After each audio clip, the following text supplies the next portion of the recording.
200 फिलिस्तीन के बीच चल रहे युद्ध को 1 महीने से ज्यादा का समय हो चुका है। इसके बावजूद यह युद्ध अब तक समाप्त होने का पत्ता ही नहीं ले रहा है, बल्कि इसमें और तेजी से बढ़ोतरी हो रही है, क्योंकि कुछ दिन पहले तक जो संघर्ष केवल 2 देशों के बीच था, वह अब कई और देशों को शामिल कर रहा है। इसलिए विशेषज्ञ यह अनुमान लगा रहे हैं कि यह युद्ध विश्व युद्ध 3 का रूप ले सकता है। लेकिन क्या यह सच हो सकता है? क्या इसमें वाकई ईरान और सऊदी अरब ने इसराइल के खिलाफ युद्ध की घोषणा की है? आगे इस युद्ध में क्या हो सकता है? इस वीडियो को देखने के लिए अंत तक जरा बने रहें। दोस्तों, इस समय इसराइल की सेना ने अपने उत्साही सैनिकों के साथ हमास को शिकार करने के लिए गाजा पर अपना खूबसूरत खेल खेला है, जैसे भूखे भेड़ियों का सामना करते हैं। इसके लिए इसरो ने लगभग 3,000 से अधिक सेना अधिकारियों को काम पर लगा दिया है। इसराइली सेना के अनुसार वह अपने सैनिकों को मुख्य दिशा में बढ़ने के लिए प्रेरित करेगी, ताकि वे गाजा के सीमा को कम करते हुए आगे बढ़ सकें, जिससे वे अंत में हमास के क्षेत्र तक पहुंच सकें और अपने कार्यों को संपन्न कर सकें। इस तकनीक का उपयोग इसलिए किया जा रहा है क्योंकि इससे इसराइल की सेना के लिए उसके कब्जे में कार्रवाई करना आसान होगा। लेकिन दोस्तों, इसराइल इस काम को जितना आसान समझ रहा है, वैसा असल में नहीं है, क्योंकि खबरों के मुताबिक इसराइल की सेना गाजा पट्टी में बहुत गहराई में अगले हिस्से में प्रवेश कर रही है। इससे उन्हें कई मुश्किलें आ रही हैं।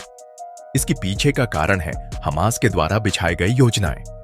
हाँ दोस्तों, हमास के सदस्यों ने वहां सुरंगों के दरवाजों पर कई खतरनाक बम रखे हैं, जिन्हें छूने पर भी इजराइल के सैनिक जान के बाजार आ सकते हैं।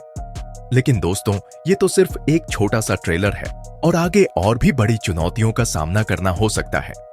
क्योंकि हमास अपनी सुरक्षा को लेकर पूरा ध्यान देते हैं, इसलिए हमारे सुरंगों में बम लगा दिया गया है। इसके साथ ही गाजा के पूरे क्षेत्र में हजारों लैंडमाइंस बिछाए गए हैं, जो इस्राएली सेना के लिए मौत का स्रोत बन सकते हैं। यह नहीं ही केवल इतना है दोस्तों, हमास इसराइल को अपने जाल में फंसाने का पूरा प्रयास कर रहा है। हम इसलिए कह रहे हैं क्योंकि हमास के सदस्य अपनी सुरंगों से निकलकर इजरायली सेना के कई स्थानों को घेर रहे हैं, और साथ ही हमास के सदस्य अपनी एंटी टैंक मिसाइल के जरिए इसराइल के टैंक्स को भी तबाह कर रहे हैं। हालांकि लड़ाई दोनों देशों के बीच चल रही है, इसमें सबसे ज्यादा नुकसान बेचारी जनता को हो रहा है। इसराइल हर दिन गाजा पर लगभग 500 से अधिक तेजाबत्ते बरसाता है, जिससे गाजा के कई लोग रोजाना अपनी जान गंवा रहे हैं। इसके अलावा इसराइल से खबर आ रही है कि उसकी सेना रात में उत्तरी गाजा में घुसी और वहां हमास के कई स्थानों और रॉकेट लॉन्च की जाने वाली जगहों को लक्ष्य बना रही है। इस युद्ध के दौरान इसराइल के रक्षा मंत्री ने एक चौंकाने वाला खुलासा किया है। यह सुनकर सभी हैरान हैं। वास्तव में इसराइल के रक्षा मंत्री ने बताया है कि हमास के चीफ यानी यासिन पट्टी एक सुरंग में छिपा हुआ है, और इस सुरंग को इसराइल की सेना ने सभी दिशाओं से घेरा बनाया है। लेकिन दोस्तों, इस समय तक यह स्पष्ट नहीं हुआ है कि यह सुरंग कहां स्थित है और इसमें हमास के चीफ के साथ कितने लोग हैं। ऐसा कोई विवादास्पद जानकारी अभी तक सामने नहीं आई है।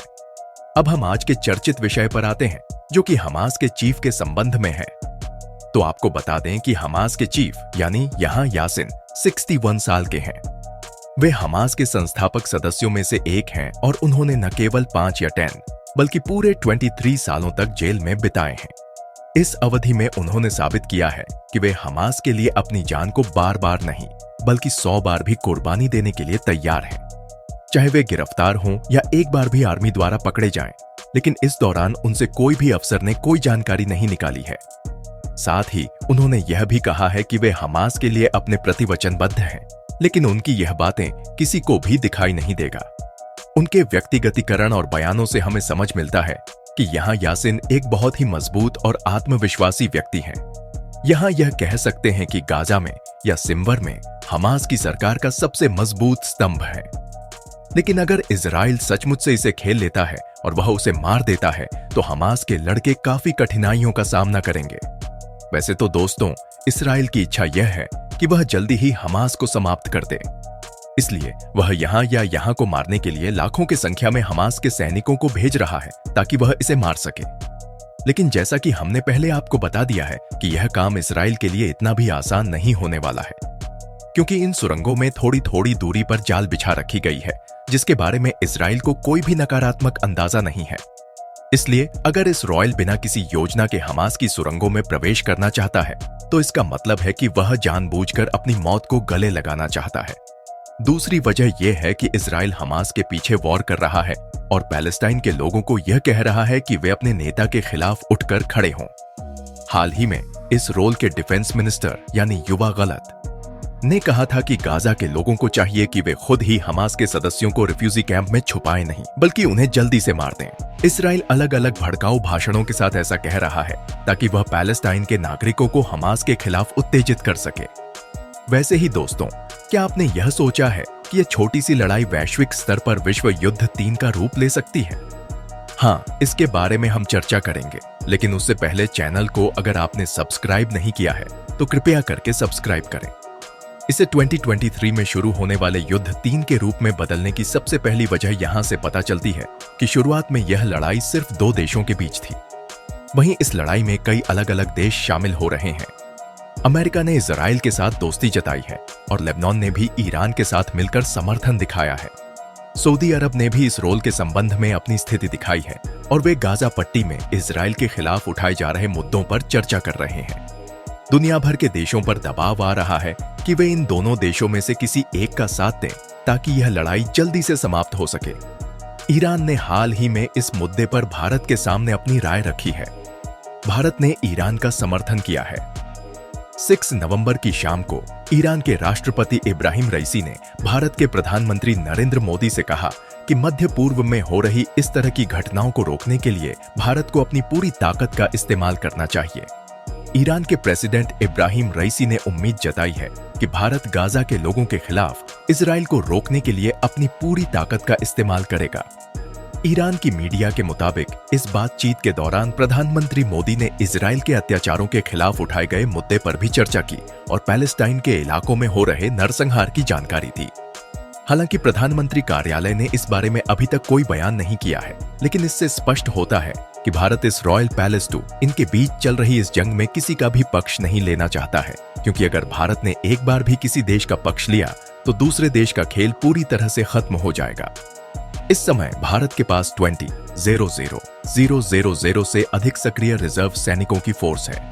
इसके अलावा भारत की पूरी फोर्स इतनी मजबूत है कि एक बार लड़ाई में उतरने पर वह समस्या को सुलझा सकती है। इसलिए हमारा भारत इस मुद्दे से दूर रहना चाहता है। भले ही हमारा भारत इन दोनों में से किसी एक का साथ न दे, लेकिन ईरान ने पूरी तरह से हाथ धोकर इजराइल के पीछे पड़ा हुआ है, जिन्होंने पहले तो हमास का समर्थन किया, फिर हिजबुल्लाह को इजराइल के खिलाफ उठाया।